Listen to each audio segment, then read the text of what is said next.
Praise the Lord. Get ready to. I'm already logged on since 5 minutes to 6 a.m. and working from home as a lot of you are. Stay focused. Follow one course until successful. Get you enough sleep the night before you have to work from home. Get you a nice chair, a nice. Make sure your feet are warm. A nice pair of shoes. Try not to be too loungy. Um, um, um, um, don't be distracted by every and any and all things. Set aside time to poke your head out of your office or your cave, just to say hello to your family members or your significant other, your husband or wife. And those of you who don't understand how hard it is to work from home, just imagine the person that's in the office in that room, and when they come out, they shouldn't have to come out to screaming and yelling. And I know you're home, but there's some sacrifices that must be made, because in the office, I don't know about you, there's not a bunch of yelling and screaming and cussing and acting a fool. If it is, you're very unprofessional. You're like a lackadaisical, and your manager or director or management should say something to the hoopla that's going on the outside of your cubicle and or your office.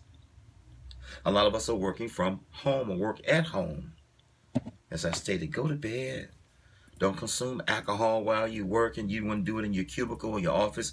Don't be indulging in anything that'll take your focal point. You need to focus.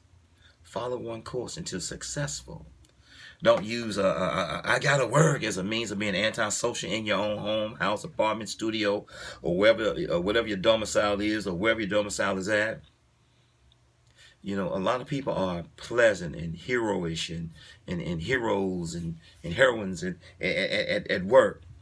Yes, ma'am. No, ma'am. Yes, sir. God bless you, sir. But you're a hero at work and a zero at home. Opposite. It's just like going to worship service at the cathedral, to mass, the church, the local mosque, the local church, the local synagogue. What you learn in those instances and places of worship, you apply in life and at home and within yourself as we work from home. I spoke last evening and remotely, and I talked about how I believe this COVID virus, all of us have compromised in some way, form, some shape, some way, shape, form, or another, our peace and our pleasant trees and being nice and kind. And there's a pandemic of hate in the atmosphere. People breathing out cruel breathings, cruel intentions, cruel agendas, getting mad at how a person voted and who they supported and who they voted for president of the United States. We all have our own prerogative of whom and our right to vote, but we've turned freedom of expression into freedom of hate, freedom of hatred, freedom of political rhetoric, freedom of political racism. And it's sad. Yes, it's biological. Yes, it's viral. Yes, it's microscopic. But all this hate that's in the atmosphere, the breath that I just breathe, someone can only use that breath if I'm giving a CPR. If I'm giving you a breath, I'm donating this breath, this lung, this pneuma, this air. I can't use the breath I just breathe out ever again. Just like you can't take back what you say. Well, it's cruel intentions, cruel inventions, cruel agenda, cruel sayings, cruel ways. Change your evil ways. God, our Father, allows U-turns. Wow, U-turns. So all of us, me first, we need to embrace this U-turn. The bus of change, the bus called change, is still running. But how many of us have missed this? It's a shame to grow old, never to grow up. And some of us are white-headed, not from just stressing, not just from wisdom. It talks about how a hoary head without wisdom is vain, and somewhere in the Old Testament it talks about having you got all that gray hair and you're dying it. You DYE, you deny your education, you deny your edification, you deny your evolution. I'm talking about in your mind and heart. As I leave this alone. But all this cruelty, cruel breathings, cruel agendas, cruel hate, hateful words, people texting insults.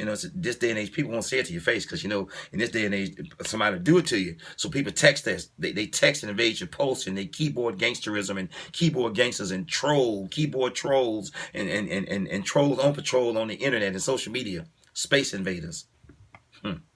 As I leave this alone.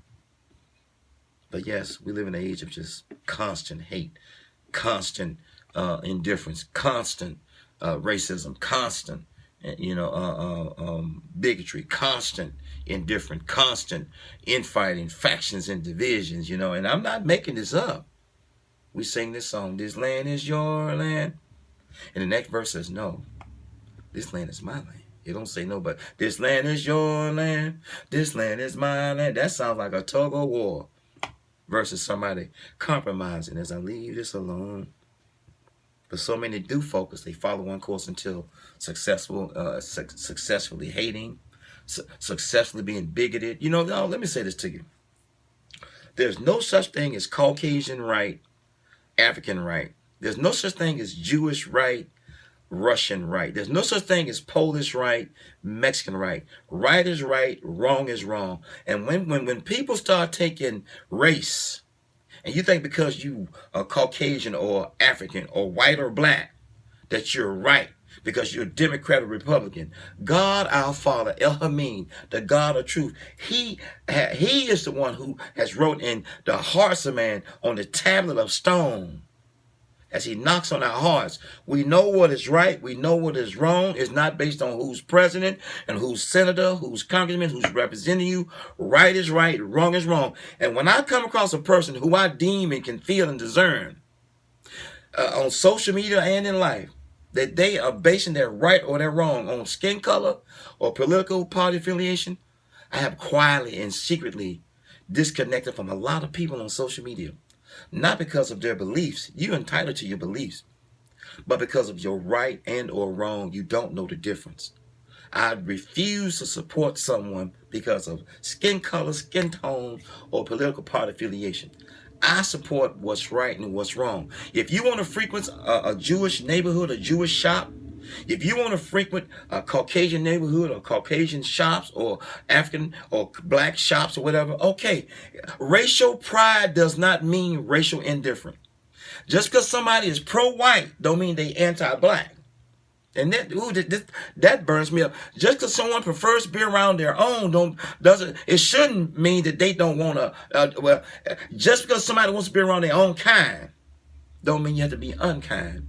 Or think just because everybody else don't look like you is a crook, a thief, a rapist, a drug dealer, as I leave this alone. But we have to focus, y'all. Follow one course until successful. But so many follow one course until hateful, racist, bigoted, one-sided. If I see some of my quote-unquote black friends posting something that's anti-Caucasian or anti-white, I don't like saying black and white, I'm gonna call them out on it. I'm gonna let them know, because I don't have African or black friends with one set of rules who can invade and be disrespectful to my Caucasian or white friends, and I let it go. No, my mom and dad used to say you can't treat everybody the same, but you can treat everybody right. Even the mitzvahs, the commandments, I think it's 617 of them. The Jewish mitzvahs are 613 or 617. I haven't studied in a while. But the 10 applies to all of us. It's like a window pane. If you break the window pane, you broke the window. As I leave this alone. We got to focus.